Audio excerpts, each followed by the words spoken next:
Ok, empecemos a escribir la lógica del método refrescar vista.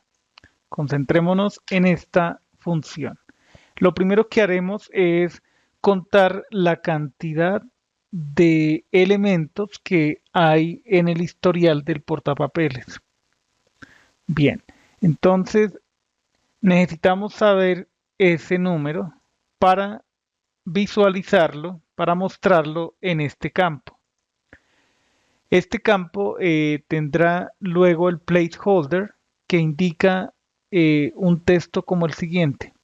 Buscar entre tantos, ahí vendría un número, de elementos. Algo así podría ser. Bien, entonces indicamos lo siguiente. Sobre la variable bd escribimos historial.count. Entonces, elemento, por cada elemento que hay en el historial, en la base de datos del portapapeles, hacemos lo siguiente. Estamos especificando una expresión de flecha como argumento de count. Nos referimos al elemento dato y ahí cambiaremos el texto, el valor, por el resultado de evaluar esta literal de plantilla. Buscar entre tantos elementos indique E. Ok, ese sería el resultado del conteo. Buscar entre elementos. Bien, así quedaría entonces el texto para este input cuando se refresque la vista. Desde esta vista vamos a retornar, por ejemplo, n cantidad de elementos que podrían ser, digamos, 20 o 30, 50, el valor que nosotros especifiquemos. Indicamos return sobre bd.historial, invocamos la función limit. Indiquemos, por ejemplo, que se muestren 50. Ese sería el límite. En orden descendente, o sea, desde el más reciente hasta el más antiguo. Ok, realizamos un filtrado, decimos filter, tendremos un H historial y especificamos esta expresión de flecha.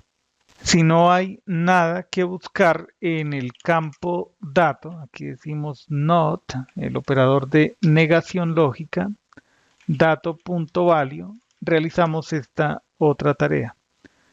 Sobre el H historial, tomamos el texto, decimos punto text, convertimos a minúscula, to lowercase. Desde ahí invocamos el método indexOf para buscar a partir de lo que haya en el campo de entrada. Entonces decimos dato.value.toLowerCase, es decir, la búsqueda se realiza independiente de mayúsculas y minúsculas. También podríamos utilizar toUpperCase en ambos casos. En ambos casos. Ok, y aquí preguntamos si esto es estrictamente diferente de -1 para que se incluya en los resultados de filter. Bien, quitemos este punto y coma, convertimos ese resultado a un arreglo. Ya teniendo un arreglo, invocamos la función den. Nuevamente especificamos una expresión de flecha, tendremos como parámetro el H historial del portapapeles y realizamos estas tareas.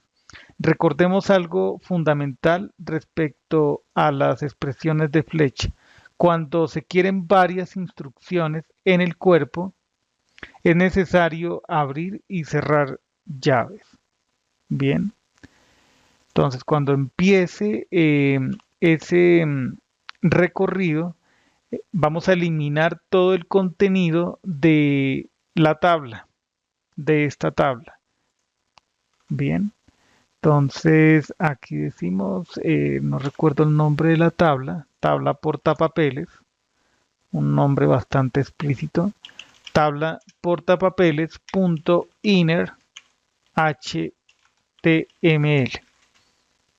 Entonces asignamos la literal de cadena vacía. Ok, entonces queda vacío ese contenido. Aunque creo que aquí estamos utilizando jQuery para seleccionar, entonces podemos hacer lo siguiente. Decimos jQuery, pasamos tabla portapapeles e indicamos remove. Bien, ahí ya se remueve todo el contenido. Continuaremos en el siguiente video. Hasta entonces.